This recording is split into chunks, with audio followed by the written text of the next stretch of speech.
ኩሌሁ የሚል በግዕዝ ውስጥ እኔ ሰምቼውም የማላውቅ ቃል ነው ያመጣው። ይሄንን እኮ ያው የአማርኛ ውዳሴ ማርያም አውጥቶ የተተረጎመውንም ቼክ ማድረግ ይቻላል። ቀላል ነው። ቀላል እኮ እኔ አሁን ያ ቴልጌል ነው ማስተካከል ያለበት። ቴልጌል ምንድነው እኔ አሁን ይኸውልህ እኔ ያው በአማርኛ ነበብኩት በግዕዙም እንደዛው ነው የሚለው። አሁን ኩለሄ ነው የሚለው። ኩለሄ ለሴት ነው አለ። ለሴት አይደለም እንግዲህ ወደ ማርያም ለመውሰድ ማለት አንዴ ካፈርኩ አይመልሰኝ ወይም የተሳሳተውን ተሳስቻለሁ ማለት ሲገባው ኩሌሁ ኩለሄ እያለ ኩሌሁ ለወንድ ነው ኩለሄ ለሴት ነው ወደሚል ሁሉ ነገር ውስጥ ገባ። ይሄ እንግዲህ ትክክል አይደለም። ምክንያቱም ግዕዙ እንደሱ እንደማይል ይታወቃል። ኩለሄ ማለት ሁልጊዜ ዘወትር እንደዚህ የሚል ትርጉም እንዳለው ይታወቃል። ወይም ሁሉ ለምሳሌ ምሉ በኩለሄ ስንል በሁሉ ቦታ የመላ የሚል ትርጉም ነው ያለው እንጂ ኩሌሁ የሚል እኔ መቼም የለም። የሌለ ነገር አምጥቶ ለወንድ ለሴት ወደሚል ማምታታት ውስጥ ጭምር ነው የገባውና እሱ መስተካከል አለበት ነው። ነገር ግን የኦርቶዶክስ ቤተክርስቲያን እንደሱ እንደምትመስል ይታወቃል። እንደሱ ታቦትና ጽላትንም ኢንተርቼንጀብሊ እንደምትጠቀም ይታወቃል። ግን መጽሐፍ ቅዱስ ታቦትንም ጽላትንም ለይቶ ነው የሚያስቀምጠው። በብሉይ ኪዳን የተነገሩት ነገሮች ደግሞ ምሳሌነታቸው የተነገሩትም የሚያመለክቱትም ኢየሱስን ነው። ወደ ኢየሱስ እንጂ ከኢየሱስ ተርፎ ለሌላ አካል የሚሰጥ ነገር የለም። ግን እንደ አግባቡ አምላክ ሰው መሆኑን ለመናገር የምንጠቀምባቸው ነገሮች ካሉና ምሳሌነታቸው የሚያሳይ ከሆነ እሱ ምንም ችግር የለውም በራሱ። ነገር ግን የብሉይ ኪዳን ጓዞች በሙሉ ለአካሉ ለክርስቶስ የተነገሩ ወይም እሱን የሚያመለክቱ ናቸው። ስለዚህ አሁን ክርክሩ የሆነው ምን ላይ ነው? ለማርያም ያልተነገረው ለማርያም ለምን ትጠቅሳለህ ነው። ውዳሴ ማርያም ውስጥ ለክርስቶስ የተጻፈውን ለማርያም አትጥቀስ ነው የኔ መነሻ የነበረው ሐሳብ። ለምን እሱ ይሄንን እየጠቀሰ በውዳሴ ማርያም እንደዚህ ተብሏል ብሎ ይሄን ክፍል ስላመጣ ማለት ነው። ስፔሲፊካሊ በነገራችን ላይ ቴልጌል አሁን ወደ ሌላ መሄድ የለብህም። አንደኛ ኧረ ቆይ እንጂ ተናገር እኮ ነው። አሁን መምህር በረከትን ሰምቻለሁኝ። አንተ ያግዛቸው እኔ እንትን እለዋለሁ። በቃ ስህተትህ እንደሆነ ገብቶሃል መምህር። ያው አለ አንዳንድ ጊዜ ግን ተሳስቻለሁ ብለን ታስበው ቴልጌል ኖ አይ እሳቸው ያሉትንም እንዳትረሱ። ቤተ መቅደስ እመቤታችን ክርስቶስ ኢየሱስን ታቦት ሲል መጽሐፉ መቅደስ እመቤታችንን እንደገና ደግሞ ኢየሱስ ክርስቶስ ጽላት ሲያደርግ ደግሞ እመቤታችንን ታቦት ይላል። እኔ በዚህ ባንድምታውን እየተማርኩኝ እንትን ያልኩት እና አሁን በነገራችን ላይ ይሄን ጥቅስ የጠቀስከው እኮ አንተ ነህ አይደለሁም። ቅዱስ ኤፍሬም ይላል ነው ያልኩት እኔ በአጠቃላይ። ግን አንተ ይሄን ጥቅስ ስታመጣ ይሄ የእመቤታችን ነው ብያለሁ። ትክክል ነው። አሁን እኮ አለመሆኑን እኮ አሁን መምህር ነገረ አርማው ፋይን ጥሩ ነው ተቀብያለሁ። እኔ ግን አንድ ደግሞ ልንገር መምህር በረከትንም እኔ እንዲያዩት የምፈልገው ቅዱስ ኩሌሁ ይላል። ቆይ ኩሌሁ ለወንድ ነው? ኩሌሁ ብለህ ነበር። አሁን ኩሌሁ የሚል ግዕዝ አለ?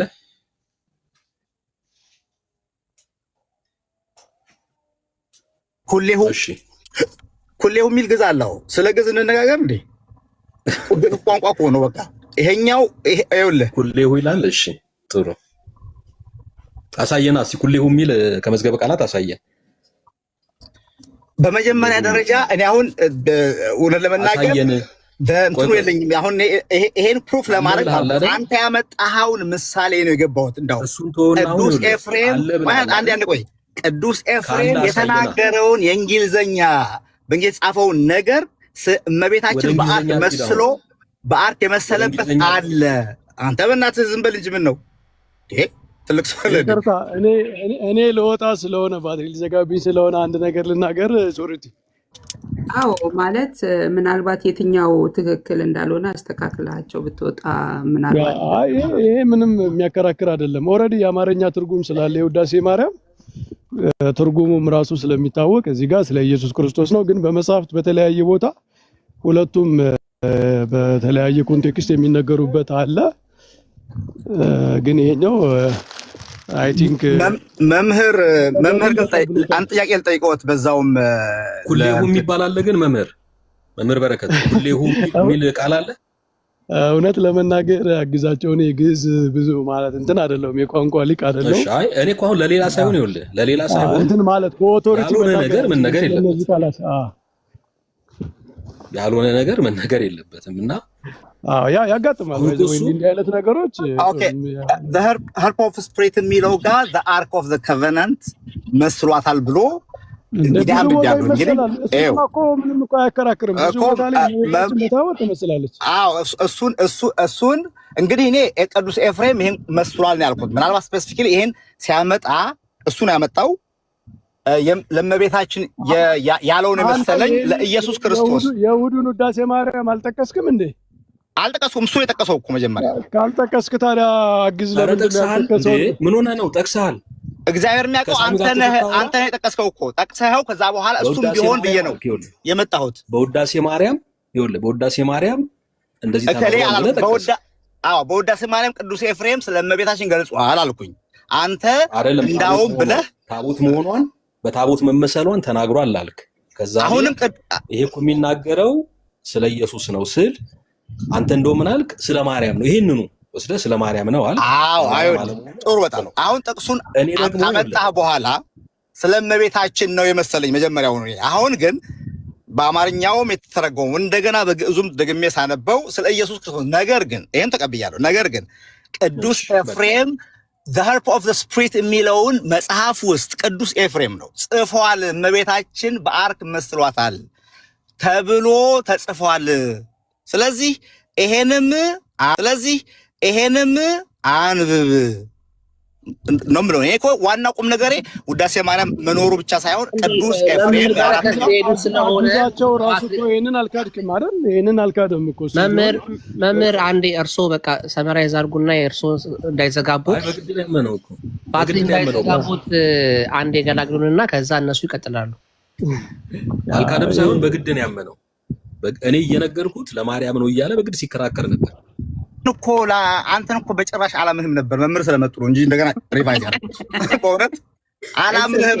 እኔ ለዛ ነው ተካከሉ ነው በቃ አሜን ዳስ ማይ ራይት ዶ አይ አንድ ሰሳቸው ማመን ዋናው ይበቃናል። ችግር የለም መምህሬ ስለሆኑ ሳቸው ግን ተቀብያለሁ። እንደገና ሪፈርስ አደረግ ደግሞ እውነታቸውን ነው ባይልም እንኳን ብሳሳትም እሳቸው እንደዚህ አይነት ነገርማ እዚህ ቤት እንደዚህ አይነት ነገር የለም። አይ ገራገርነቱ ገርሞኛል በጣም ሳሚ። ሳሳትም የራሳችሁ ጉዳይ ነው ካልሰማችሁ ይባላል። አሁን መምህር ጊዜ የላቸውም። ሪፍሌክሽኒስቱና እንትን ይበሉ እንዳይዘጋባቸው። ጊዜ ሳይሆን እንትን መስልኬ እንዳይዘጋ ነው።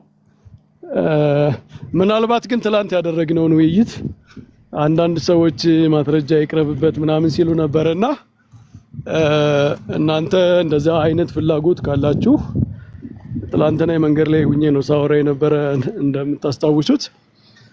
ከቤት ቁጭ ብዬ መጽሐፍት እየገለጥኩ የተናገርኩትን ሁሉ ማስረጃ እያሳየው ደግመን መነጋገር እንችላለን። ይሄን መልእክት ለማስተላለፍ ነው። እንደው በረከትን በዚሁ ለቃቸውና አንድ ጊዜ ወዳጄ ቆይ አንዴ አንተ ትቀጥላለህ እኮ እሳቸው ባትሪ ስለሌላቸው ነው። የስ መምህር በረከት በጣም እሱ ነገር ደስ ይለናል። እኛም የኢትዮጵያ የቤተክርስቲያኒቷን ትምህርት ከሆነ በጣም ደስ የሚል ትምህርት ነውና ኤኒ ታይም ሲመቾት ለሶሊቲ ቴክስት አድርገውላት ቢያሳዩን ደስ ይለናል። ካለማመን ሳይሆን ትምህርቱን አይ ገብቶኛል። እንትን ነው ትምህርት በጣም ጤነኛ ትምህርት ሲነገር ማስረጃ የለውም ምናምን እያሉ ስፖይል ማድረግ የሚፈልጉ ሰዎች አሉ ብዙ ጊዜና እናንተ ኦልሬዲ ተጠራጥራችሁታል ምናምን ሳይሆን በጣም በጣም በጣም ድንቅ ነገር ተነጋግረን ሰዎች በሆነ ነገር ስፖይል ማድረግ ይፈልጋሉ። እንደምታውቁት ተንኮለኛ ሰዎች አሉ ብዙ ሰዎች እና እሱ እንዳይፈጠር እናንተም ጋር እንዲህ አይነት ነገሮች ሲነሱ ወደፊት ማስረጃ ጥያቄ እንዳይሆን እኔ ቤተክርስቲያን መጽሐፍት ቅዳሴውን ራሱ መጽሐፈ ቅዳሴውን ከፍቼ ላሳያችሁ ይችላል። እሺ የኢትዮጵያ ኦርቶዶክስ ቤተክርስቲያን ስርዓት አምልኮ ምናምን በሚል መጽሐፍ ላይ አንድ የቀረበው ነገር የእርሶ ኮሜንት የተደረገበት ነገር እሱ ነው። እዛ ላይ የኦልድ ቴስትመንት ታቦት እንዳለ ይጠቅሳል። እርሶ ደግሞ የኦልድ ቴስትመንት ታቦት አይደለም ያለን በኒው ቴስትመንት እሱን ራሱ ሚስኮት አድርገውት ነው ብለው ነበረ እና እዛ ላይ ማብራሪያ ይሰጡናል። እንደው እሱን መጽሐፍ አንብበዋል አንተ? እኔ አንብቤው ሳይሆን የቀረበበት ትችት ማለት ነው። አንተ መጽሐፉን ብታነበው ትችቱ ትክክል እንዳልሆነ ትረዳዋለህ። መጽሐፉን ራሱ ያላግባብ ነው የሚጠቅሱት። ኦኬ ስለዚህ እሱንም ኤክስፕሌን ያደርጉልን፣ እሱንም አብረን እናየዋለን። ችግር የለውም። ያ ከአግዝ ጋራ ቀን ቢይዝላችሁ መወያየት ይችላሉ መምህር? እችላለሁ። ኦኬ ብቻ እኔ እንትን ምንድነው ቀናነት የሌለበት ዝም ብሎ ክርክር እንትን ምናምን እንዳይሆን እናንተ በስነ ስርዓት ማኔጅ የምታረጉት። ይሄን ቤትማ ያውቁታል መምህር፣ ልክ እንደ ባለፈው እንደ ትናንትናው ነው። በትልቅ ሪስፔክት ነው በቃ ማድረግ እንችላለን በደስታ። መልካም። እኔ አሁን መምህር በዛውም እንትን እንዲሉት የምፈልገው ሳሚ ወንድማችን ቅድም የወለደ ሰው እንዴት ድንግል ይሆናል ብሎ ኧረ በእናትህ ተው አንተ ድንግል ይሆናል ብሎ ሰውዬ ታሪክ ስላደረገ እሱንም ልናወርድ ነው። በቃ አንተ ዝም ብለህ እንትን አትበል። አሁን እሳቸው ባትሪ ስለሌላቸው ሰመራይዝ ያርጉ። ሀሳብን ዲክታይት ማድረግ እኮ ጥቅም የለም ወዳጄ። ትቀጥላለህ አንተ፣ ይሰጥሃል ጊዜ ተባልክ አይደል እንዴ? እሳቸው ባትሪ እያለቀብኝ ነው አሉ አይደለ? ሰመራይዝ ሪፍሌክሽን ይጨርሱና ከጨረሱ በኋላ አንተ ከአግዝ ጋር ትቀጥላለህ።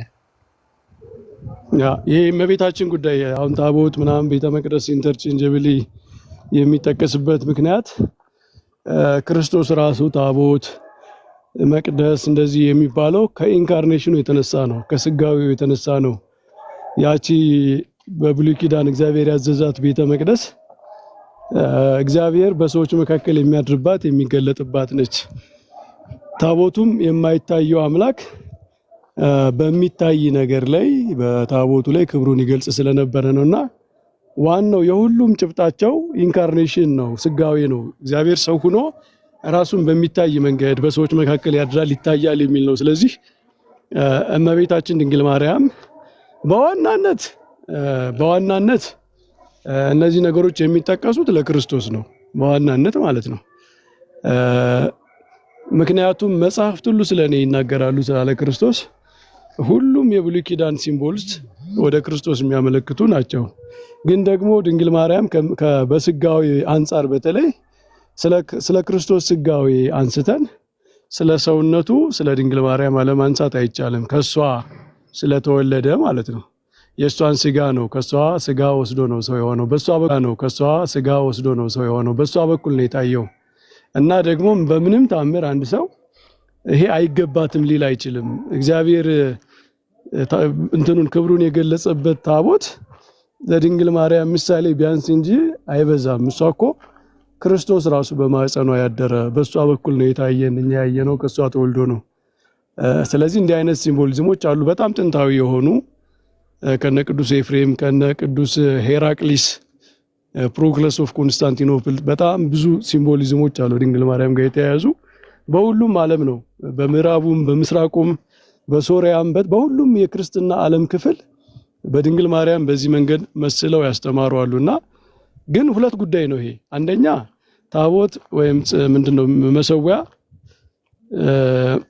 በአዲስ ኪዳን አሁን ምንድነው አገልግሎቱ የሚለው አንድ ጉዳይ ነው። ሲምቦሊዝሙ ደግሞ ምንድነው ምን ነው የሚያመለክት የሚለው ደግሞ ሌላ ጉዳይ ነው። የብሉይ ኪዳኑ ታቦት የምን ምሳሌ ነው? የአዲስ ኪዳኑ ታቦት መሰዊያ ደግሞ ምንድነው? ምክንያቱም አዲስና ብሉይ ፍጻሜና ትንቢት ስለሆኑ ይሄንን ሁሉ ለይቶ ማየት ያስፈልጋል። የተለያዩ ርዕሶች ሊሆኑ ይችላሉ ብዬ ነው የማስበው። ምክንያቱም አንድን ጉዳይ በጣም በብዙ ርዕስ በብዙ አቅጣጫ ከታየ ጭብጡ ይጠፋል እና እኔ የምመክረው የሆኑ ርዕሶችን በጣም አጥብቦ መወያየት። በቃ ታቦት በአዲስ ኪዳን አለ የለም፣ አገልግሎቱ ምንድነው?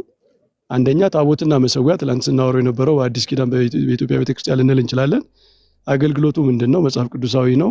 ከፓትሪስቲክ የአበው መነሻ አለው ወይ የሚለው አንድ ጉዳይ። ከዛ ደግሞ ሲምቦሊዝም ለድንግል ማርያም መመሰሉ በብሉይ ኪዳን የነበረው እሱ ደግሞ ሌላ ቲዮሎጂ ነው እና ለያይተን ብናረገው ካልሆነ ድብልቅልቅ እንዳይል ብዬ ነው። አይ ችግር የለም። አንዱን ርዕስ ወስድና ሁለታችሁንም ኮንታክት አደርጋችኋለሁ። የሚመቻችሁ ቀን የዛን ቀን መነጋገር ትችላላችሁ። አንዱን ርዕስ እንሄዳለን። ችግር የለም። መሰዊያ በአዲስ ኪዳን አገልግሎት በሚል ርዕስ ልንወያይ እንችላለን መጀመሪያ። እሺ በሉ ደህና ምሽ። እሺ መምህር ተባረኩ። መልካም ጊዜ ይሁንልዎት። አሜን አሜን። መልካም ጊዜ ይሁንልዎት። ተባረኩ።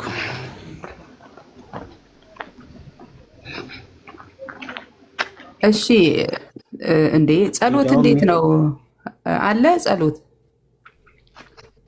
አሁን የሚመች ቦታ አገኛለሁ። እሺ ችግር የለውም። አለምዬ ጸሎትን የምትጠይቂው ጥያቄ ካለሽ እስቲ እድሉን ልስጥሽ። ተባረኪ። ይቻላል አይደለ? ጸሎት ሶሪቲ መምህር አግዝ እያሉን ያለወራ ወጡ እኮ አግዝ ጋር እሺ ይቅርታ በጣም አግዝ ጋራ መወያየት ትችላላችሁ። ምን ጥያቄ ይኖራል ብንነጋገርበት የምትሉት አጠር ያለ ማለት ነው። መሆናችሁ ካልቀረ እዚህ ትንሽ ደቂቃ እንደ ሀሳብ ላንሳና ጊዜ አሁን የተነሳውን ሀሳብም በተወሰነ ብንሄድበት ጥሩ ነው ብዬ አስባለሁ። ከምሳሌዎቹም አንፃር እሺ አለም እንትን አድርጊው ሴትል አድርጊው ሀሳቡን አንድ አይ ቅድም ለረጅም ሰዓት ስናወራበት የነበረ ሀሳብ አለ። በክብረ ነገሥት መጽሐፍ ላይ ታቦት ወደ ኢትዮጵያ እንደገባ ደግሞ ወደ ኢትዮጵያ ኦሪጂናል አትበይ ተብያለሁ ለካ። እሺ ትክክለኛው ታቦት ወደ ኢትዮጵያ እንደገባ ተመሳስሎ የተሰራው ደግሞ እስራኤላውያንን ተመሳስሎ በተሰራ ታቦት ደግሞ እንደሸወደ ማለት ወይኔ አማርኛ እንትን እንዳለ ቀይሮ እዛ ዝም ለማስባል ብሎ እንደተጠቀመበት የሚያሳይ ክብረ ነገሥት ላይ አንድ ወንድም እያነበበልን ነበረ። እኔ ደግሞ አንድ ጥያቄ አቅርቤለት ነበረ። ወደ ኢትዮጵያ ገብቷል ካልክ ማስረጃክ ምንድን ነው? ለምሳሌ ይሄ የእግዚአብሔር ታቦት የተባለው በመጽሐፍ ቅዱስ የተነገረው አንድም እንደተማረከ ሁለትም ደግሞ መሬት እንደዋጠችው የሚናገር መጽሐፍ ቅዱስ ክፍሎች አሉት። ከራሳቸው መጽሐፍቶች ተነስተን መጽሐፍ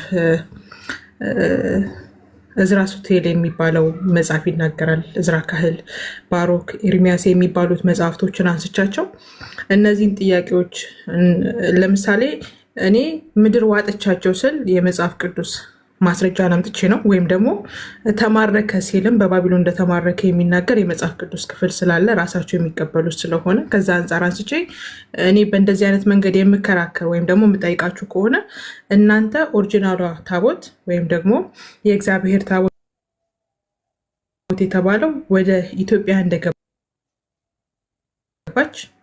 እንደገባች የሚያስረግጥ ማረጋገጫው ምንድን ነው? ሲቀጥል ደግሞ ሶሬቴ አንዳንድ ጥያቄ ሲጠይቅ ነበረ። ለምሳሌ በአዲስ ኪዳን በብሉይ ኪዳን ታቦቱ ማንም ሰው አይደፍረውም ነበር አይደለም ማለት ይቀስ እንደነበረ ማንም በፊቱ መቆም እንደማይችል ንጹሕ የሌዊ ዘር ካልሆነ በቀር ሊነካው እንደማይቻል በግልጽ በመጽሐፍ ቅዱስ ይናገራል። እና ተሰርቆ ታቦቱ ወደ ኢትዮጵያ ሲሄድ እንዴት ዝም አለ የሚሉ ጥያቄዎች ተነስተው ነበረ እና ጸሎትም ስላለ ሀሳቡ ላይ እንትን ስላላለ በዚህ ተነስታችሁ ለምን ከአግዝ ጋር አታወሩ? ምክንያቱም አግዝ ጋር ብዙ መጽሐፍቶች ይኖራሉ፣ ጥያቄዎች ይኖራሉ፣ ታሪካዊ ዳራዎችንም ስለሚያውቅ ማለት ነው። ከኔ በተሻለ እሱ ይወያያል ብዬ ስላሰብኩ ነው። ሶሪቲ የቆየንበትን ለማሳወቅ ነው። በጣም ጥሩ አድርገሽ ነው ብሪፍ ያደረግሽው። ቴንኪው በጣም ጸሎት ቅድምም ስለነበር እነኛ ሀሳቦች ላይ የምትሰጠውን ሀሳብ ማስቀመጥ ትችላለህ። ቴንኪው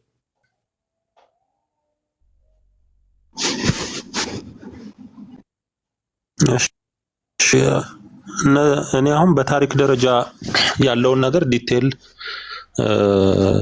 መረጃዎች የሉኝም። እውነት ለመናገር በዚህ ጉዳይ እንዴት ነው ወደ ኢትዮጵያ የመጣው የሚለውን ታሪክ ፍትሐ ነገሥት ላይ ያለውን የሚተረከውን አውቃለሁ። በቤተ ክርስቲያናችን ውስጥ ያለው በንግስት ሳባ አማካኝነት ንጉስ ምኒልክ ቀዳማዊ ማለት ነው እሱ ይዞት እንደመጣ የሚተረከውን ታሪክ ነው የማውቀው።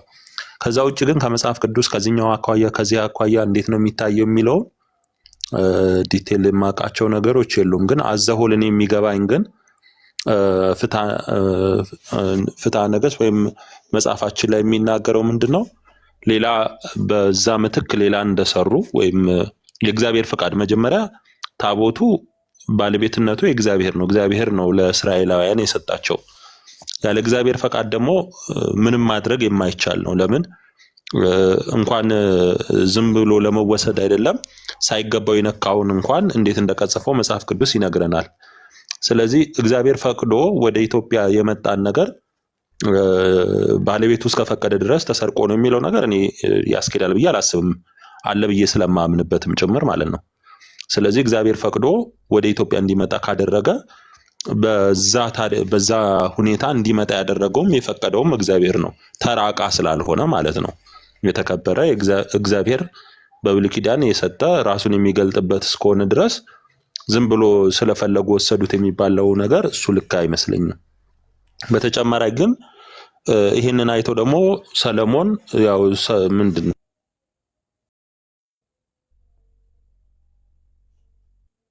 ወይም ሌሎች እንዳያጠቋቸው ተመሳሳይ እንደሰራ ይናገራል። ይሄንን ከየትኛው የመጽሐፍ ቅዱስ አኳያ እየተቃወመ ኤርሚያስ ላይ ያለው መሰለኝ ቅድም ሲነሳ የነበረውና ታቦቱ እዛ መኖሩን ይናገራልና ያንንስ የተሰራውን እሱንስ ታቦት እንዳላለው ምን ወይ እሱ እየጠቀሰ ያለው ያንን ላለመሆኑ ራሱ ምን ማስረጃ ይዛችሁ ነው እናንተ የምትሞግቱት የሚለው ለኔ ቅድምም ጥያቄ እየሆነብኝ ነበር። ለምን የሰራውንም ያንንም ታቦት ብሎ ላይጠራው የሚችልበት ነገር የለም። በሙሴም በማን ነው በሰለሞንም እግዚአብሔር ቀብቶ ያነገሰ እያልክ ነው የምትመጣው አሁን ያምናለሁ ነው እኮ እንደ ጥያቄም ነው የማቀርበው። አርጊውሜንቶችን እኮ አያይዤ ለማቅረብ እየሞከርኩኝ ነው። ኦኬ ኔትወርክ ነው እንዴ? እሺማ ይቅርታ ወይ መድኃኒዓለም አሁን ይሰማል መሰለኛ። አዎ ጠፍቶ ነበረ። ስለዚህ ዘካርያስ እንኳን በአዲስ ኪዳን ላይ እጣ ደርሶት የማይጠንት እጣ ደርሶት ቆሞ በነበረበት ጊዜ ነው ገብርኤል ተገለጠለት የሚለውና ታቦቱ ሳይኖር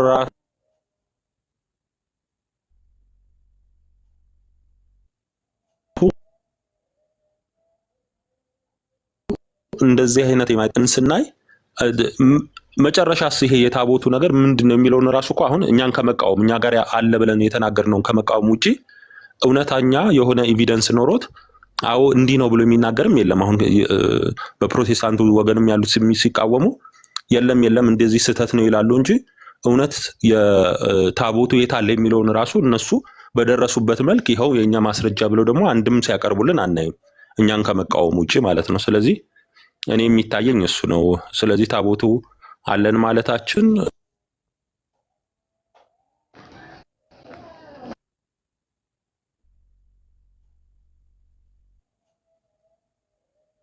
ኦኬ ተቋርጠሃል። ግን የመጨረሻዋን ጠቅልላት ታቦቱ አለን ማለታችን የሚል ጋር ነው የቆምከው። በታሪክ አኳያ የሚታይ ነው። ጥናት ያስፈልገዋል። ብዙ አጥኚዎችም ደግሞ ኢትዮጵያ ውስጥ ታቦቱ አለ ማለታችን ከየትኛውም የመጽሐፍ ቅዱስ ክፍል ጋር አይጋጭም። ኤርሚያስም ላይ የተነሳው ሰለሞን የሰራውን ታቦት ላለማለቱ እነሱስ ማረጋገጫ አላቸው ወይ የሚል ሐሳብ ነው ያለኝ። እንደውም እኛን ይደግፋል ባይነኝ ከመቃወም ወይም እርግጠኛ ሆኖ ደግሞ የሙሴ ለመሆኑ ማነው ያነሳ ኤርሚያስ ላይ ያለው እሱን ነው እያለ ያለው የሚለውን ማረጋገጫ ከታሪክ አኳያ ማቅረብ ይችላሉ ብዬ እኔ ሞክራለሁ። ሐሳብ ነው ማለት ነው። መምህር አግዛቸው መናገር ትችላለህ እዚህ ሐሳብ ላይ። እሺ አመሰግናለሁ። ያው ጸሎት በክብረ ነገሥት የሚተረከውን እንደ ትክክለኛ ታሪክ አድርጎ ነው ያው እያቀረበ ያለው ወይም እዛ ላይ ተመስርቶ ታቦቱኛ ጋር ለምንል ምንድነው ችግሩ እያለ ነው። እንግዲህ ያንን ምናልባት ቀደም ብላችሁ እኔ አልነበርኩም ያው እንዳወራችሁበት ተስፋ አደርጋለሁ። ወይም ታሪኩ እንደተተረከ ማለት የቃል ኪዳኑ ታቦት በሰለሞን ጊዜ በቀዳማዊ ምኒልክ አማካይነት ወደ ኢትዮጵያ እንደመጣና አሁን አክሱም እንደሚገኝ ያው በክብረ ነገሥት ይተረካል። ይሄ ትረካ ትክክል ነው ወይ ነው በመጀመሪያ ደረጃ። ይሄ ትረካ ትክክል መሆኑን ልናረጋግጥ የምንችለው መጽሐፍ ቅዱስስ ምን ይላል የሚለውን በመጠየቅ ነው። ለምሳሌ ከሰለሞን በኋላ እንደው ነገሩን ለማሳጠር ከሰለሞን በኋላ ታቦቱ እዚያው ኢየሩሳሌም እንደነበረ መጽሐፍ ቅዱስ ይናገራል። ይኸውም ሁለተኛ ዜና መዋዕል ምዕራፍ 35 ቁጥር 3 ላይ ምንድነው የሚለው? እንግዲህ በኢዮስያስ ዘመን ነው ይሄ የሆነው። ኢዮስያስ እንግዲህ ከሰለሞን በኋላ ምናልባት 359 ዓመት እንደዚህ ግድም ቆይቶ የነገሰ ንጉስ ነው ሰለሞን ካለፈ በኋላ እና ኢዮስያስም ለእግዚአብሔር በኢየሩሳሌም ፋሲካ አደረገ ይልና ቁጥር 3 ላይ እስራኤልንም ሁሉ ያስተምሩ ለነበሩት ለእግዚአብሔርም ለተቀደሱት ሌዋውያን እንዲህ አለ፣ ቅዱሱን ታቦት የእስራኤል ንጉስ የዳዊት ልጅ ሰሎሞን በሰራው ቤት ውስጥ አኑሩት። ከዚህም በኋላ በትከሻችሁ ላይ ሸክም አይሆንባችሁም። አሁንም አምላካችሁን እግዚአብሔርንና ሕዝቡን እስራኤልን አገልግሉ እያለ ይቀጥላል። ስለዚህ ታቦቱ እዚያው እንደነበረ ይሄ ክፍል ፍንጭ ይሰጠናል። እንግዲህ ከዚህ በፊት በሕዝቅያስ ዘመን ቤተ መቅደሱ ላይ ብዙ የደረሰ ጥፋት ነበረ። አምልኮተ ጣዖት በቤተ መቅደስ ውስጥ ሁሉ ሊከናወን ነበረ። ከዚህ የተነሳ እንግዲህ ካህናቱ ምናልባት ታቦቱን ወደ ሌላ ወስደውት መልሰው እንዳመጡት የሚተረክ ነገር ይኖራል። ግን ዞሮ ዞሮ ታቦቱ እዚያው እንደነበረ ይሄ ክፍል ያስረዳል። መቼም ሁላችንም እንደምናውቀው አንድ የቃል ኪዳን ታቦት ነው የነበረው። አልተባዛም። አንዱ ታቦት ውስጥ 2 ጽላት አሉ። በቃ ማለት የአሮን በትር መና የነበረበት የወርቅ መሶብም እንዳለ ዕብራውያን ላይ ይናገራል። ስለዚህ ታቦቱ ወደ የትም አልሄደም ማለት ነው። ወደ ኢትዮጵያ አልመጣም። አለመምጣቱን መጽሐፍ ቅዱስ እዚህ ጋር ያረጋግጥልናል። እንግዲህ ወደ ኢትዮጵያ መጣ የሚባለውን ታሪክ እንዳናመን የሚያደርገን እንዳንቀበል የሚያደርገን የእግዚአብሔር ቃል ነው። ያም ታሪክ በክብረ ነገሥት የቀረበው ታሪክም እንደ አፈ ታሪክ የሚወሰድ እንጂ እንደ ትክክለኛ ታሪክ የሚወሰድ እንዳልሆነ በብዙ የታሪክ ምሁራን የሚረጋገጥ እውነት ነው። ነገር ግን በቤተክርስቲያኒቱ እንደ ታሪክ እንደ ዋና ልክ እንደ ትክክለኛ ታሪክ ተደርጎ እየተወሰደ እየታመነበት ነው ያለው። እንግዲህ ሰለሞን በዛ ታቦት አምሳል ሰራ ምናምን ብሎ ክብረ ነገሥት ይተርካል። ማለት ታቦቱ ስለሄደ እንግዲህ የመጣበትን መንገድ ካየን በእግዚአብሔር ፈቃድ አይደለም፣ በስርቆት ነው። በስርቆት የምለው ምንድነው? ህጋዊ የሆነ መንገድ ስላልመጣ ካህናቱ ወደ ከምኒልክ ጋር እንዲመጡ ሲደረግ እነሱ እኛ ከሄድንማ የቃል ኪዳኑን ታቦት ትተን አንሄድም አሉና በዚህ ምክንያት በድብቅ ታቦቱን ወስደው መጡ። በዚህ ሂደት ውስጥ ደግሞ ሚካኤልም እየረዳቸው ተዋሪያቸው እየሆነ እንደመጣ ጭምር ነው የሚናገረው። መቼም የእግዚአብሔር መልአክ እንደዚህ ባለው ነገር ውስጥ እንደማይተባበር ግልጽ ነው። እንደውም እንደሚያደርጉትን በቀጣቸው ነበር። ነገር ግን ያው ትረካው ፍጹም ተቀባይነት የሌለው ስለሆነ ልክ ነው ብለን ልንወስድ አንችልም። ለምን? የእግዚአብሔር ቃል በዋናነት ስለሚናገር። ስለዚህ ታቦቱ ወደ ኢትዮጵያ መጣ የሚለው ውሸት ነው፣ አፈ ታሪክ ነው፣ እንደ ትክክለኛ ታሪክ የሚወሰድ አይደለም። የቃል ኪዳኑ ታቦት ደግሞ እንደዛ ሲደረግበት እግዚአብሔር መቼም ዝም እንደማይል በብሉይ ኪዳን አይተናል። ታቦቱን አላግባብ የነኩ አካላት ሲቀሰፉ የሆነ የእግዚአብሔር ክንድ ሲገለጥ እናያለን እና ከነዚህም አንጻር ነገሩን ካየነው ወደ ኢትዮጵያ መጣ የሚለው ትረካ ፍጹም ውሸት ነው። ይህን ምለው እኔ በጉዳዩም ላይ አንዳንድ ያነበብኳቸው የሆነ መጽሐፍም ለመጽሐፍ ሞክር ያለው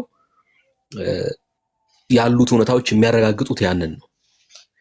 ወደ ኢትዮጵያ ከመጣ አንደኛ ማን ሰጠን? ለኛ ታቦት እኮ የተሰጠው ለእስራኤል ብቻ ነው፣ ለእስራኤል ብቻ እንጂ ለሐዲስ ኪዳን ወይም ለኢትዮጵያውያን አልተሰጠም።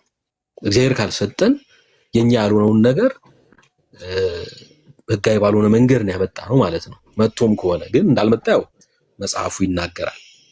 ስለዚህ የቃል ኪዳኑ ታቦት ወደ ኢትዮጵያ መጥቷል የሚለው ትረካ ከመጽሐፍ ቅዱስ ውጪ ነው እና እንደዚህ ነው እንግዲህ ማለት የምችለው። ግን ምንድነው ብዙ ጊዜ ያው ታሪኩ የኖረ ታሪክ ስለሆነ ምክንያቱም ከ13ኛው መቶ ክፍለ ዘመን ጀምሮ ነው እንግዲህ የመጽሐፍ የተጻፈው የክብረ ነገሥት የሚለው መጽሐፍ ከዛ ጊዜ ጀምሮ ረጅም ዘመን ያስቆጠረ ስለሆነ ረጅም ዘመን ከማስቆጠሩ አንፃር እውነት ነው የሚመስለው። ለምን በየዓመቱ ህዳር 21ም አክሱም ላይ ይሄው በዓል ይከበራል። የቃል ኪዳኑ ታቦት ተብሎ የሱ በዓል ነው እንግዲህ የሚከበረውና ነው ወይ ነው። መጽሐፉ ግን ይሄንን አይልም። ይሄንን ስለማይል በመጽሐፍ ቅዱስ ማስረጃ ብቻ እንኳን ልክ አለመሆኑን መናገር ይቻላል።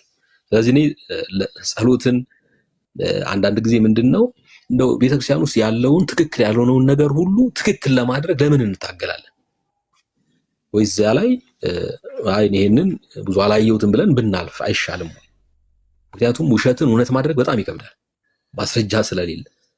ውሸት በእውነት ፊት አይቆምም።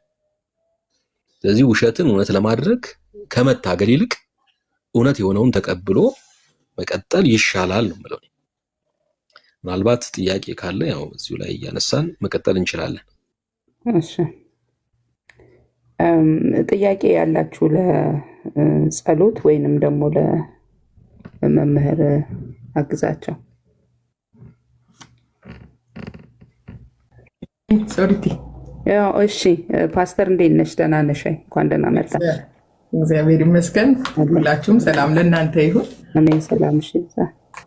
አሜን። ወይ አግዝዬ ወይ ጸሎት፣ በተለይ ጸሎት እንዲመልስ ነው የምፈልገው። ታቦት በተመለከተ ብሉይ እኛ እንግዲህ ያው ወንጌላውያን አማኞች እንደ መጨረሻ ባለስልጣን መጽሐፍ ቅዱስ ብሉይ ኪዳንም አዲስ ኪዳንም ስለ ታቦት ምን ይላል የሚል ጥያቄ ነው ሊመለስልን የምንፈልገው። እኔ ራሱ በመጀመሪያ መቅደስ ሲሰራ ሰለሞን ያው ታቦቱን እንዳስቀመጠ ወይም ደግሞ የታቦቱ ስራ ባስልኤልና ሙሴ እግዚአብሔር እዛ አዟቸው እንደሰራ እናውቃለን። እና ያ መቅደስ የሰለሞን መቅደስ ከወደመ በኋላ በታሪክም እንደሚባለው ወይ ሰጥሟል ወይ ተቃጥሏል ነው የሚባለው። እና ሁለተኛው መቅደስ ጌታ ኢየሱስ የነበረበት ዘመን የነበረው መቅደስ ውስጥ የለም ታቦት።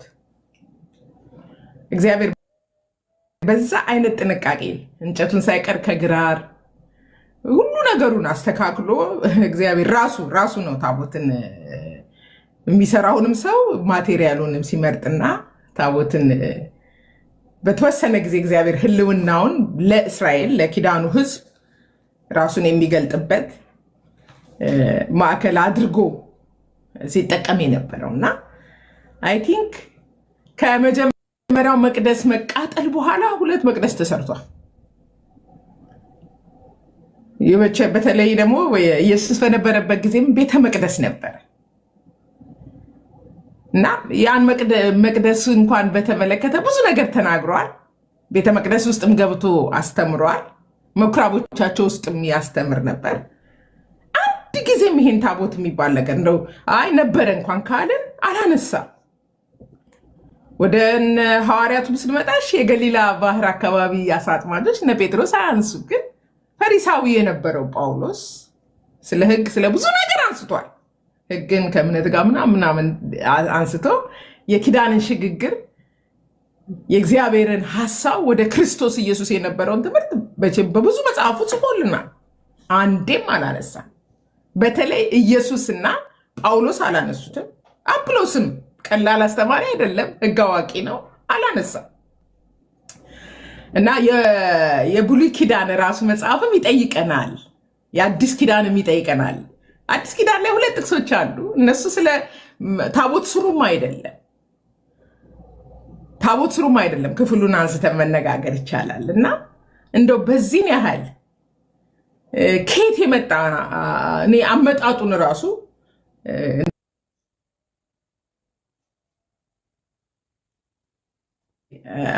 አዋቂ ሆኖ የታቦትን ጉዳይ የዚህን ያህል ከመጽሐፍ ቅዱስ ምንም በሌለ መረጃ ከታሪክ ሊኖር ይችላል፣ መጽሐፍቶቻቸው ላይ ሊኖር ይችላል። አሁን ጊዜዬ እንደተናገረው እና እንደው ምንድን ነው የምትለው ጸሎትዬ? ኢየሱስ ለምን አላነሳም? ለምን ሐዋርያቱ አላነሱ? በተለይ ጳውሎስ የቤተ መቅደስ አገልጋይ ነው ብለህ ታስባለህ? ስለ መቅደስ አስተምረዋል። ስለ መቅደሱ አፍርሼ እሰራለሁ ምናምን ብሏል።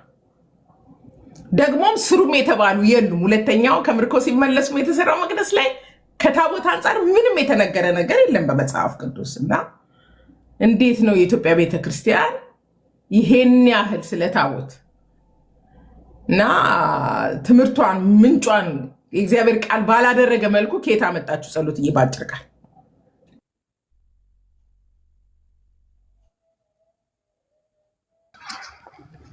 እሺ፣ እንደኛ እየቀረቡ ያሉት ነገሮች እኛም መጽሐፍ ቅዱስ ላይ ያለውን እውነት እንቀበላለን። እሱ ላይ ያለው ነገር አሁን እኛ አለን ከምንለው ጋር ምንም የሚጋጭ የለውም ነው። ለዚህ ደግሞ እኔም እኮ ተመሳሳይ ክሌም እናንተ በምታቀርቡት አሁን ምንድነው ኦርቶዶክስ አለኝ ማለቷን ብቻ ነው ኦፖዝ አድርጋችሁ እየቆማችሁ ያላችሁት። አንደኛ ስትናገሩ ያለበትን ሁኔታ አንቺም አሁን ወጋየው ፓስተር ወጋየው ስትናገርም ወይ መሬቱ ጦታል ወይ እንደዚህ ሆኗል ይባላል ነው የምትሉት። ወይ ትክክለኛ ታሪክ የሆነውን ነገር አታውቁ።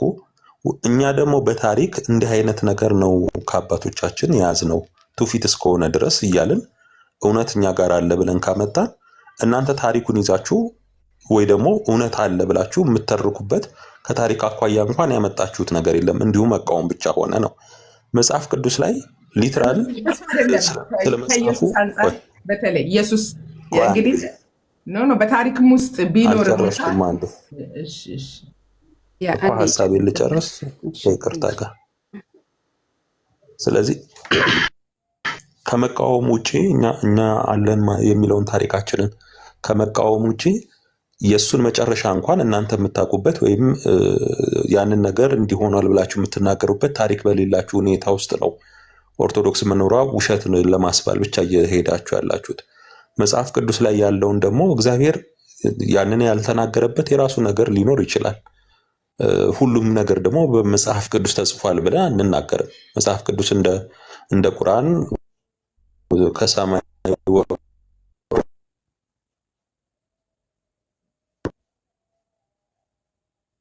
በቃ ይሄ ነው ተብሎ አልተሰጠም። ለኛ የሚጠቅመን ወይም ህይወት ሊሆንላችሁ ይሄ ተጽፏል ስለተባለ የተጻፈው ጥቂት ነገር ነው። ክርስቶስ ግን በዚህ ምድር ባህራት ውሃዎች ጠቅላላ ቀለም ሆነው ምድር እንኳን መጽሐፍ ብትሆን ያንን ክርስቶስ የሰራውን ስራ እያንዳንዱ ነገር መዝግቦ ማስቀመጥ እንደማይቻል እንኳን ይናገራል መጽሐፍ። ስለዚህ ከታሪክ አኳያ እኛ ይሄ ያለን ማለታችን ምንም ስህተት ሊያስብለን ወይም ደግሞ ውሸት ነው ሊያስብል የሚችል ነገር የለም። በታሪክ ለምሳሌ ሰለሞን ሊሰራ ይችላል የተባለበት ምክንያት የንግስት ሳባን ታሪክ ይዘን ተመሳሳዩን አድርጎ ያንን ራሱ ታቦት ብሎ ሊጠራው ይችላል ብዬ አስባለሁኝ። አሁን አግዝ ያነሳው መጽሐፍ ቅዱስ ላይ ታቦቱ በዛ ነበር የተባለው ሰለሞን የሰራው ላለመሆኑ እናንተ ምንድነው ማረጋገጫችሁ ብዬ እኮ ጥያቄ ክሌም አነሳው። እሱን አሁን መመለስ አልቻላችሁ። በዘካርያስ ጊዜ እንኳን በአዲስ ኪዳን እጣ ደርሶበት ሊያጥን ገባ ይላል ቅዱስ ገብርኤል ገልጦ ሲናገረው ማለት ነው። ስለዚህ ማይጠንት ድረስ ራሱ ነበረ ታቦቱ ሳይኖር እጣ ይታጠን ነበረ መስዋዕት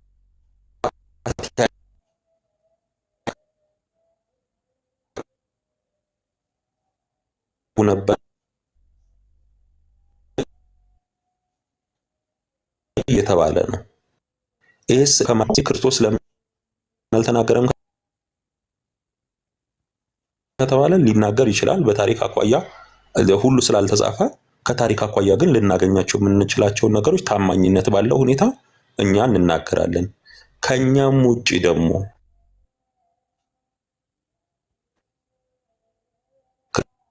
ክርስቲያን ያልሆኑ እኔ እስከማውቀው ድረስ ባለኝ መረጃ ኢትዮጵያ ውስጥ አለ የሚል ድምዳሜ ላይ የደረሱ ናቸው ጥናትን የሚያደርጉ በሙላ። ስለዚህ በታሪክ ጥናት አጥኚዎች ከኛ ውጪ በሆነ ሁኔታ ኢትዮጵያ ውስጥ አለ እያሉ የሚናገሩ ከሆነ እናንተ ምን ላይ ቆማችሁ ነው እየሞገታችሁ ያላችሁት የሚለው ውሃ ያነሳም ነው የኔ ሐሳብ። ስለዚህ ከዚህ አንፃር መታየት የሚችል ይመስለኛል ባጭሩ። ማን ነው እስቲ እንደዚህ ያለ ጥናት አጥንቶ ኢትዮጵያ መኖሩን ያረጋገጠ ማን ነው? ልጠቅስልን ትችላለህ? ማን ነበር? ቅድም ተነስቶ ነበረ ስሙ ጠፋኝ። ታቦተ ጽዮንን ፍለጋ ነው የሚል በአማርኛ የተጻፈ መጽሐፍ አለ እኮ። መቼ ያየው? እሱ እንኳን እሱ እኮ መኖሩን አላረጋገጠም። ትረካውን ተከትሎ መጣ እንጂ መኖሩን አላረጋገጠም። ታቦቱ እንደውም እዛ መሆኑን የሚያሳዩ ፍንጮች እንዳሉ ነው ያሳየው። ታቦተ ጽዮንን ፍለጋ ፍንጮች አሉ። ኦልሞስት እኮ ፍለጋውን ተከትሎ የመጣው ኢትዮጵያ ውስጥ ነው አይደል? አግስ አይ በስማ በለው ሳይሆን ፍንጮች መኖሩን ይናገራል። ማየት እንዳልቻለ ይናገራል። በለው ሳይሆን ይኸውልህ ተጽፏል። ታቦተ ጽዮንን ፍለጋ የሚል ተጽፏል። በእንግሊዝኛ ተተርጉሟል። በአማርኛ ግን ያ መጽሐፍ አረጋግጧል ወይ? ካረጋገጠስ ያረጋገጠበትን ቦታ ሌላም ቀን ቢሆን ማለት ነው ማረጋገጡን በመረጃ አስደግፈን ማሳየት ይገባል። መጽሐፉ አረጋገጠ። እሺ እኔ እስከማውቀው እኮ ስማኝ፣ እሺ መጽሐፉ የሚለው ፍንጮች አሉ። እሱ መግባትና ማየትን ነበር የፈለገው። መግባትና ማየት እንደማይችል ስለተነገረው ግን ባደረገው ጥናት ፍንጭ ተደርጎ እንኳን እየተነገረ ያለው ኢትዮጵያ ውስጥ እንዳለ የሚያሳይ ፍንጮች አሉ ካለ ይሄ ራሱ ደጋፊነቱ ለኛ ነው እያልኩ ነው። እናንተን አይደግፍም። ላለመኖሩ አይደለም የሚያረጋግጠው። አሁን እኮ ከዚያ ፈታሪክ የተነሳ ታቦቱን ፍለጋ ነው የመጣው። ስለዚህ ይሄ መጽሐፉን በመጀመሪያው ምንድን ነው መሰለ ሰዎች ያወሩትን እንዲሁ በጥቅሉ ይዞ መምጣት ሳይሆን መጽሐፉን ወይ አንብበውና ኤቪደንስ እያቀረቡ ባሉበት እናንተ ምን መጽሐፍ ቅዱስ በግልጽ እየተናገረ እያለ አንተ አሁን መጽሐፍ ቅዱስ የተናገረውን ምን ልትለው ነው? ሁለተኛ ዜና መዋዕል ላይ አለ እኮ አለ ታቦቱን የዳዊት ልጅ ሰለሞን በሰራው መቅደስ ውስጥ አኑሩት አለ። ያ ማለት ወደ ኢትዮጵያ አልመጣም ማለት ነው። በቃ ትልቁ ማስረጃ እሱ ነው። አይ መጥቷል የሚባል ከሆነ ማስረጃህን አቅርብ። ለሱ እኔ ደግሞ ምን ክሌም አመጣሁ? ሰለሞን የሰራው ላለመሆኑ እናንተ ማስረጃችሁ ምንድነው ነው? የትኛው ያ ታቦት በፍጹም ሰለሞን እንደሰራ ይናገር ማለት ነው። እሺ እሱ ልመልስልህ። ይኸውልህ ሰለሞን ንጉስ ነው አይደል? ይሄ ታሪክ ሰለሞን ባለበት እኛ ጋር ተሰርቷል ብለን እናምናለን አልኩኝ። መምጣቱን ከተናገርን እኛ ደግሞ ለዛ ሰለሞን ያን ሰርቶ አስቀምጧል። ዜና መዋዕል ያለው ሰለሞን ጥያቄን ሰምቻለሁ። በምን ትሞግቱናላችሁ? ምንም ሙግት አያስፈልገውም እኮ ይሄ። ይኸውልህ አጭሩ መልስ ምን መሰለህ? ሰለሞን ንጉስ ነው አይደል? ካህን አይደለም። ክብረ ነገስትን ሄደህ ስታነብ ሰለሞን ቤተ መቅደስ ውስጥ ሁሉ ገብቶ ታቦቱ እንደሌለ እንዳረጋግጠ ምናምን ሁሉ ይናገራል። ወደ ቅድስተ ቅዱሳን ማንም ይገባው ማንም ሊገባ አይችልም። የክብረ ነገስት ትረካ ነው። ክብረ ነገስት እኮ ያው ሰለሞን እንግዲህ ፎርጅድ ታቦት እንዲሰራ አደረገ ማለት የቃል ኪዳኑ ታቦት ስለሄደ በቃ ታቦቱ መሄዱን ሰው ሰምቶ ቅር እንዳይለው ምናምን ያንን አስመስላችሁ ጣውላ ረብረቡ ብሎ በዛ መንገድ ነው። ከዛ ልብስ አልብሱት አለ። ይሄ ትረካ ውሸት ነው። ለምን ወደ የቃል ኪዳኑ ታቦት ወደሚገኝበት ቅድስተ ቅዱሳን አይደለም ንጉስ ሰለሞን ሊቀ ካህናቱ እንኳን በአመት አንዴ ነው የሚገባው። ያጌ የተጠበቀ ነው። ስለዚህ ማንም ሊነካው አይችልም። አሁን አንተ የክብረ ነገስትን ትረካ ይዘህ መጽሐፍ ቅዱስን ልክ አይደለም ለማለት መሄድህ ይሄ በራሱ ትክክል አይደለም። ትክክል ነው ብዬ አላስብም። ለምን የእግዚአብሔር ቃል ለሚለው ነው ትኩረት መስጠት ያለብህ። ከእግዚአብሔር ቃል ስለማይበልጥ ክብረ ነገስት ወዲያውኑ ሰለሞን ወደ ቃል ኪዳኑ ታቦት ሊደርስም አይችልም። ክብረ ነገስትን ግን ስታነበው ገብቶ አየ፣ በቃ እንደተወሰደ አረጋገጠ። ከዛ ሄዷል እንዳይሉ አስመስላችሁ ስሩ አለ። ይሄ ታሪክ ትልቅ ታሪክ ነው። ስለዚህ መጻፍ ነበረበት። ይሄኛው ታቦት ያ ነው ተብሎ መነገር ነበረበት። ግን እንደሱ አይደለም። የቃል ኪዳኑ ታቦት ነው የሚለው እንጂ ሰለሞን ያሰራው ምናምን ብሎ ዜና መዋዕልም አይተርክም። ስለዚህ ታቦቱ ወደ የትም አልሄደም፣ እዚያው እንደነበረ ነው መጽሐፉ የሚነግረን።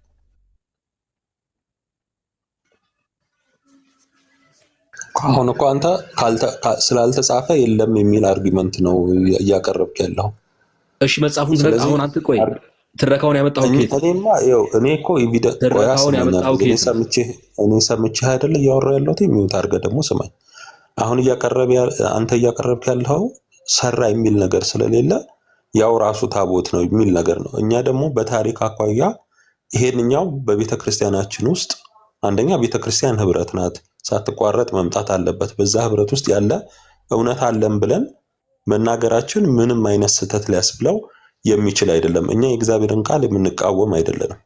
አንደኛ ዜና መዋዕል ላይ ያለ ያልከውን እሱኛውን እሱ የሰራው ላለመሆኑ አሁንም ውሃ የሚያነሳ አርጊመንት ማንሳት አችልም እያልኩ ነው። መሆኑን ታሳየናለህ። አንተ ሰለሞን የሰራው መሆኑን ማሳየት ትችላለህ? እኔማ ኤቪደንስ እኮ ይቆይ ስማኛ እኔማ ሰለሞን የሰራው መሆኑን በምንድን ነው የምታሳየን? ይኸው እኮ ታሪክ በቤተ ክርስቲያን ውስጥ ያለ መጽሐፍ እኮ ጠቅሼ ነው እየተናገርኩ ያለሁት ሰለሞን ለመስራቱ። ታቦቱ እዛው ነበር እኮ ነው የሚልህ። አሁን ስለሌላ ታቦት መጽሐፍ ቅዱስ እንደማይናገር ግልጽ ነው። በመጀመሪያ ደረጃ አንተ ነህ እኮ አሁን እሱን እያልክ ያለው አንተ ነህ። አንደኛ ወይ የተጻፈ ማስረጃ የለህም። ቆይ የተጻፈ ማስረጃ የለህም ነው እመኑኝ አይነት ነገር ነው እያቀረብክ ያለው። ከዛ ውጪ ሌላ አይችልም በቃ እኔን እመኑኝ ነው እያልክ ያለው። እኔ ግን በተሻለ ሁኔታ መጽሐፍ ጠቅሼ በአባቶች ውስጥ ወይም በቤተ ክርስቲያን ውስጥ የሚታመን መጽሐፍ ጠቅሼ ሰለሞን ሰርቷል የሚለውን ነገር ኤቪደንስ እያቀረብኩ ነው። አንተ በሌለ ሁኔታ ግን በቃ ያው ስለሆነ ነው እያልክ ነው እየሞገትክ ያለው። የቱ ነው ውሃ የሚያነሳ ሐሳብ እያልኩ ነው። ይኸውልህ ክብረ ነገሥት ለነገሩ በብዙ የታሪክ ምሁራን አፈ ታሪክ እንደሆነ ነው የሚታመነው እንጂ የሚታመን መጽሐፍም አይደለም። እሱን እኮ እናንተ ናችሁ አማታምኑት። እሱ አንተ አላምነው የታሪክ ምሁራን ሁሉ ቤተክርስቲያን አምናበት የታሪክ መጽሐፋችን ነውኛ። ስለዚህ እናንተ ተቀበለው እሱ መብት ነው። ታሪኩ የሚለው ምንድነው? አንተ ግን ከመጽሐፍ አኳያ እስቲ ያሳየኝ። አሁን እኮ ዝም ብላችሁ መኑ የጨበጣ ወግ ያደረከው አክሲ ተራ በተራ ምንኛ አላልኩም እኮ ነው። ጥሩ ነው ማስረጃችሁን እያቀረባችሁ ማለት ነው። ወይ ደግሞ የምታቀርበውን ማስረጃ ውድቅ እየተደራረጋችሁ ብታቀርቡ ያው ሰዎች መረዳት የሚፈልጉ መረዳት ይችላሉ በሚል ነው። እና እሺ አግዝሽ ማስረጃ እኔ ማስረጃ አቅርብ ያለው አይደለም። እሱ ደግሞ በማስረጃ ላለመሆኑ ደግሞ ይኸው ማስረጃ ብሎ ያቀርብልንና እኔም በማስረጃ ይሁን ደስ ይላል። በመጀመሪያ ማስረጃ አላቀረብክም እኮ ክብረ ነገሥትን እስቲ ያውጣውና በትክክል የክብረ ነገሥት ታሪክ ከመጽሐፍ ቅዱስ ታሪክ ጋር አብሮ ይሄዳል ወይ የሚለውን ማሳየት ትችላለህ። ምክንያቱም ክብረ ነገሥት የሆነ የታሪክ ጫፍ ይዞ እዛ ላይ የራሱን ፈጠራ የራሱን ትርክት ነው ያቀረበው። ያ መጽሐፍ ደግሞ የተደረሰው ሰለሞናዊውን ስርወ መንግስት መሰረት ለማስያዝ ተብሎ ነው።